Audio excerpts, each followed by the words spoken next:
قرآن مجید برہان رشید نے ارشاد فرمایا کہ بے شک اللہ تمہیں حکم دیتا ہے کہ امانتیں جن کی ہیں ان کے سپرد کرو۔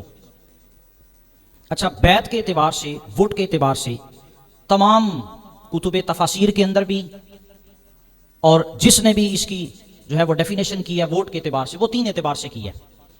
سب سے پہلا جو ووٹ کا معنی ہے وہ امانت کا ہے۔ ووٹ ایک امانت ہے، بیعت ایک امانت ہے۔ بیسیکلی ابتدا میں بیعت ہی تھی، حضرت سیدنا امام حسین رضی اللہ تعالیٰ عنہ کے دور میں، اور پھر اس سے پہلے بھی خلفائے راشدین کے دور میں بھی یہ بیعت تھی۔ اب آ کر آج کے دور میں جمہوری ملکوں کے اندر اس کو ووٹ کا نام دے دیا گیا۔ بیسیکلی یہ بیعت ہی تھی، بعد میں یہ ووٹ بن گیا۔ تو سب سے پہلا جو اس کا معنی اور مفہوم ہے وہ امانت کا ہے۔ لہٰذا قرآن مجید نے امانت کے حوالے سے فرمایا کہ امانتیں جن کی ہیں انہی کے سپرد کرو، ان تؤدوا الامانات الی اہلھا۔ اور امانت کا سب سے پہلا اصول یہ ہوتا ہے کہ وہ اسی شخص کے سپرد کی جاتی ہے جو بھی اس کا اہل ہوتا ہے۔ اگر وہ اس کا اہل نہیں تو اس کو امانت دینا یہ گناہ ہے۔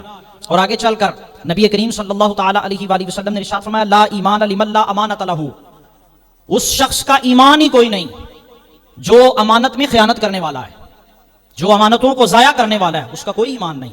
لہٰذا سب سے پہلا جو اس کا مفہوم ہے ووٹ کا وہ امانت کا ہے۔ لہٰذا امانت اسی کے سپرد کرنی چاہیے جو اس کا اہل ہے۔ اچھا، اگلی چیز اس میں سب سے پہلے کیا چیز دیکھنی ہے ہم نے کہ جس بندے کے سپرد ہم ووٹ کر رہے ہیں، امانت کر رہے ہیں، وہ اس کو کس انداز سے چلاتا ہے۔ تو انتخاب کیسا ہونا چاہیے۔ ہمارے یہاں معاشرے کے اندر آپ دیکھتے ہیں کہ انتخاب کے لیے کیا چیز ہوتی ہے، جی فلانا بندہ ہے وہ گلی بنوا دے گا، وہ ہماری سڑکیں بنوا دے گا، وہ ہمارے فلانے کام کر دے گا۔ تو یہ ساری کیا اس چیز کو بیس بنا کر اور انتخاب کا یہ نظریہ اپنے ذہن میں رکھ کر اپنے ووٹ کو یا اپنی امانت کو کسی کے سپرد کرنا چاہیے؟ تو آئیے ہم قرآن سے پوچھتے ہیں۔ قرآن کہتا ہے ان اکرمکم عند اللہ اتقاکم۔ بیسیکلی انتخاب کا معیار اور جو آپ کے ذہن میں امانت کسی کے سپرد کرنا ہے اس کا معیار یہ ہونا چاہیے کہ تم میں سربراہ وہ ہو جو تم میں اللہ کی بارگاہ میں سب سے زیادہ مقبول اور مشرف ہو۔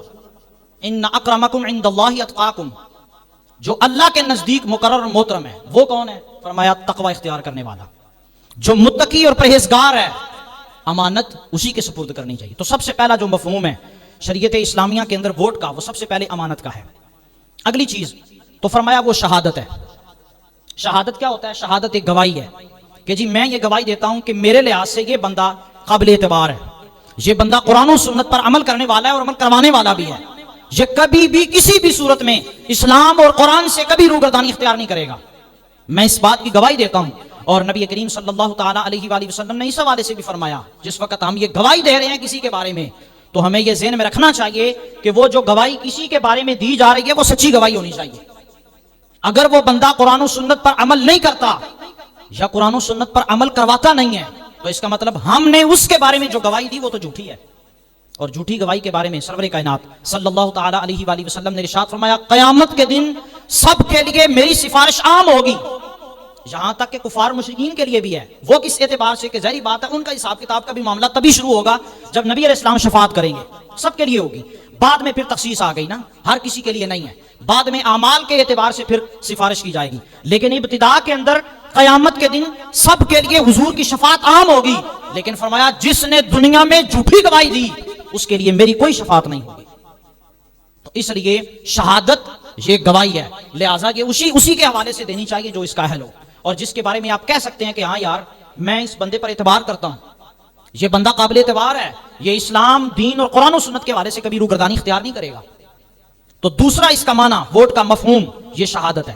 اور تیسرے نمبر پر سفارش بھی ہے اور وکالت بھی ہے۔ سفارش بھی کی جا سکتی ہے کہ یار میں یہ سفارش کرتا ہوں کہ یہ بندہ اس طرح کا ہے، لہٰذا اس کو اقتدار پر آنا چاہیے، اس کو ایک دنیا کا منصب ملنا چاہیے۔ بیسیکلی تو ہے یہ دنیا کے منصب، لیکن ذمہ داری کے حوالے سے آخرت میں پوچھا جائے گا کلکم راع و کلکم مسئول۔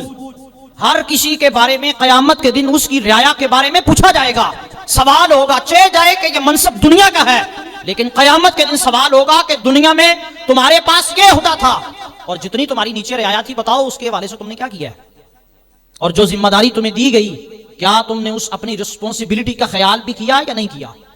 تو یہ قیامت کے دن پوچھا جائے گا۔